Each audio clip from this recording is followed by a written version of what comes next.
आप सभी को मेरा पुनः राम राम। श्री सीताराम जानकी जी भगवान के चरणों में मैं सादर वंदन एवं नतमस्तक होते हुए उनके आशीष की कामना करता हूँ और प्रभु श्री बजरंगबली हनुमान जी स्वामी को मेरा कोटि कोटि प्रणाम करता हूँ। तत्पश्चात मैं श्री बाबा नीब करवली जी महाराज के चरणों को ध्यान करते हुए उनकी रज अपने माथे में लगाता हूँ। आज पुनः आप सबको सुनाने आया हूँ महाराज जी की कुछ अलौकिक लीलाएं। मेरी कोशिश होगी कि मैं हर मंगलवार मेरे द्वारा आप सभी तक महाराज जी की अलौकिक लीलाओं को सुनाने का यह कारवां निरंतर चलाता रहूं। तो आज की पहली लीला की शुरुआत करूंगा। एक लीला जो घटित हुई थी 1965 में। एक सज्जन परिवार था, वो कैंची धाम आश्रम पहुंचा हुआ था महाराज जी के दर्शन हेतु, और उस परिवार के जो मुखिया थे, बुजुर्ग दादाजी जो थे, वो भी साथ में अपने परिवार के साथ पहुंचे हुए थे। तो पूरे परिवार ने महाराज जी के आशीर्वाद हेतु अपने माथे को महाराज जी के चरणों में लगाया और उनसे आशीर्वाद लिया। और महाराज जी ने दादाजी को देखते ही अपनी उंगली आगे बढ़ाई और कहा कि हम तो पहले भी मिल चुके हैं। दादाजी ने जवाब दिया, मुझे तो ऐसा नहीं लगता।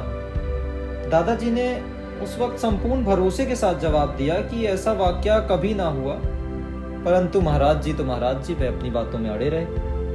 अंततः महाराज जी ने अपनी आंखें बंद कर ध्यान लगाया और बोला, याद नहीं रेलवे स्टेशन में तुमने मेरे कंबल का बैग उठाया था। दादाजी ने सोचा महाराज जी ने किसी और को ऐसा करते देखा होगा और वो मुझे समझ करके मुझे बोल रहे हैं।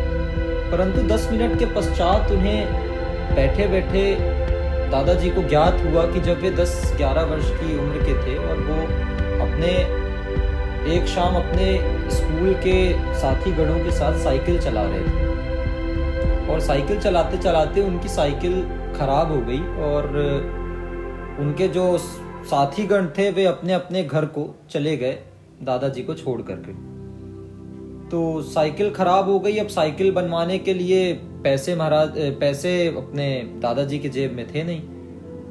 तो वो पास में नजदीक में उस शहर का रेलवे स्टेशन था। तो दिमाग में एक ख्याल आया कि क्यों ना मैं रेलवे स्टेशन जाऊं और लोगों को दर्शा सकूं कि वो भी एक छोटे से कूली हैं। चूंकि वो बहुत छोटे थे तो संभव यही था कि किसी का हल्का बैग या लगेज ही वे अपने साइकिल में रख सकते थे।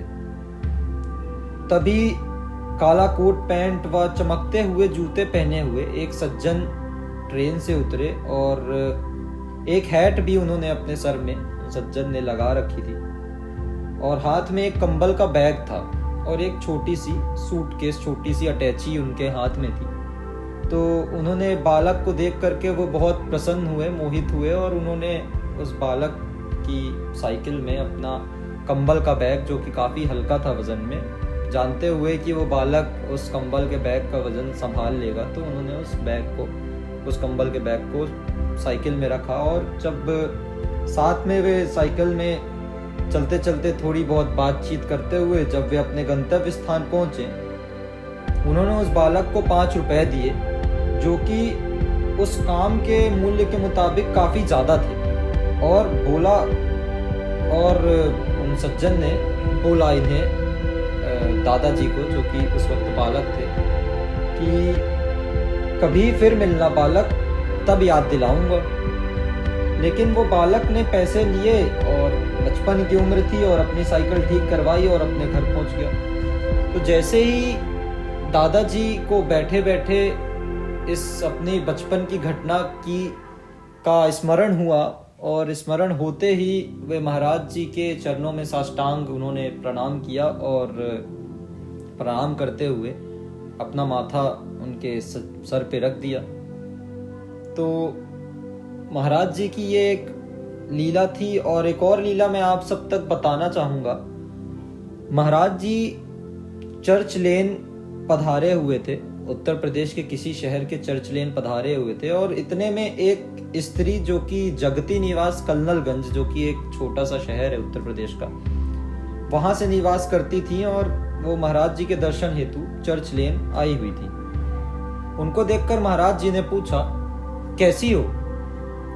महिला जो स्वस्थ महसूस कर रही थी, उन्होंने बोला, बाबा मैं तो बिल्कुल ठीक हूं। वो अपनी बात पूरी बोलती, इतने में महाराज जी बोल पड़े, सुनो, डॉक्टर बरार है, उससे तुरंत अपना चेकअप करवाओ और जैसी उनकी सलाह हो उस हिसाब से अपना इलाज करवाओ। पैसों की मत सोचना, उसकी व्यवस्था मैं कर लूंगा। डॉक्टर बरार का उपचार शुल्क 16 रुपए है बेटा। स्त्री ने बोला, महाराज जी मैं तो पूर्णतः स्वस्थ हूं और मुझे किसी भी तरह के उपचार की आवश्यकता महसूस नहीं हो रही है। बाबा जी महिला के इस जवाब से संतुष्ट ना हुए और बोले, बेटा ये मेरा आदेश है, क्या तुम इसका पालन नहीं करोगी? जब तुम्हारे कदम लड़खड़ाएंगे तब तुम्हारे घर के सदस्य भी किसी काम नहीं आएंगे। और महाराज जी के ऐसे शब्द काफी कठोर होते थे और ऐसे कठोर शब्द सुनते हुए स्त्री जो महिला थी वो काफी चिंतित हो गई और उनके महाराज जी के साथ हुई इस वार्ता का जिक्र वह अपने परिवार के किसी भी सदस्य के साथ नहीं करना चाहती थी, क्योंकि वह पूर्णतः स्वस्थ महसूस कर रही थी। और एक बात यह भी थी कि महाराज जी की अलौकिकता का भला भांति अंदाजा और बाबा की बात और सलाह का आदर करने का निर्णय अंततः उन्हें डॉक्टर बरार तक ले जा पहुंचा। और डॉक्टर बरार ने वो जो महिला थी उनकी संपूर्ण जांचें की और बताया, क्योंकि वो समय रहते उनकी क्लिनिक आ करके उन्होंने अपनी जांचें करवाई, तो लंबे समय के इलाज के पश्चात उनके ठीक होने की पूरी गुंजाइश है। जैसे ही डॉक्टर बरार ने इन महिला से, इन स्त्री से जैसे ही उन्होंने ये बात बोली कि, तो महिला काफी चिंतित हो गई, व्यथित हो गई और उन्होंने पूछा, अरे मैं तो पूर्णतः स्वस्थ हूँ, ऐसी क्या बात है कि आप मुझे अपना इतना कुछ इलाज कराने का सलाह दे रही हैं? तो डॉक्टर बरार ने बोला कि आपकी जांच में सामने आया है कि आपके पेट में एक ट्यूमर है और वह ट्यूमर 15 से 20 दिन अगर 15 से 20 दिन के अंदर इलाज शुरू नहीं होता तो वह ट्यूमर आपके लिए काफी घातक साबित हो सकता है।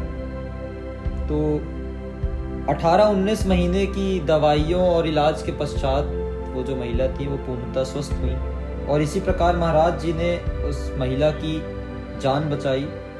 तो मैं महाराज जी की इन्हीं 2 लीलाओं का जिक्र के साथ आज मैं अब आपसे सहे धन्यवाद करते हुए आप सबसे विदा चाहूँगा। अगले मंगलवार आप सब तक फिर लेकर आऊँगा महाराष्ट्र की ऐसी ही कुछ अलौकिक लीलाएं। तो बहुत आभार एवं नमस्कार। वीडियो पसंद आए तो चैनल सब्सक्राइब ज़रूर करें एवं जुड़े रहें। पुनः धन्यवाद करता हूँ। मैं आप सबको, बड़ों को प्यार देता हूँ और छोटों को भी स्नेह देता हूँ। जय जय सिया राम, जय जय श्री महाराज जी, जय श्री बजरंगबली हनुमान जी, जय श्री राम।